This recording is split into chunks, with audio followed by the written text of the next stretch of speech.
దానివల్ల ఒక పెద్ద ఇది తగ్గినట్టు కదా. కరెంటు బిల్లు ఒక ఇండివిజువల్ హౌస్ కనీసం 2-3 వేలకు తక్కువ రాదు. అదే ఒక విల్లా లాంటి దానికి 5-6 వేలకు తక్కువ రాదు. అది తగ్గిందంటే వాళ్ళ కిస్తీలో తగ్గినట్టే కదా, ఓ రకంగా రూపాయి మిగిలినట్టే కదా వాళ్ళకి.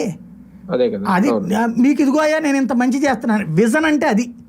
2047 2057 విజన్ అంటే చెయ్యాల్సింది ఆల్రెడీ సోలార్ జరుగుతుంటే నా స్టాంప్ వేసుకోవడం అని కాదు. అయ్యా ఎవడైతే చేస్తున్నాడో ప్రతి బిల్డరు కూడా అపార్ట్మెంట్ కట్టినోడు పైన కట్టండి, ప్రతి ఫ్లాట్కి సోలార్ ఇచ్చి పైన మిగిలిన దాన్ని క్లెయిమ్ చేసుకోమనండి. అక్కడ ఉత్పత్తి అవ్వాల్సిందే. అట్లాగే ప్రతి ఇంటికి ఉత్పత్తి అవ్వాల్సిందే. అవ్వకపోతే కనుక పర్మిషన్ ఇవ్వం మేము అని చెప్పమనండి.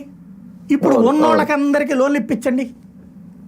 మధ్య తరగతోడు ప్రతి ఒక్కడు తీసుకుంటాడండి. ఈ డెవలప్మెంట్ లేదంటే ప్రతి ఇంటికి పారిశ్రామిక డెవలప్మెంట్ కాదా, ప్రతి ఇంటికి ఒక సాఫ్ట్వేర్ ఇంజనీర్ తీసుకురావడం అంటే ఇలా ఉంది ఆయన విజన్. నా ఇంట్లో నేను చదివించుకుంటే నీ పేరు కంటే నీ వలన నాకు ఇది జరిగింది అని చెప్పుకోగలిగితే బాగుంటది కదండి. అదే కరెక్టే అండి, అది కరెక్టే. అంటే ఆయన విజన్ అలా ఉంది అనేది అంటే ప్రజలు కూడా అదే అర్థం అవుతుంది.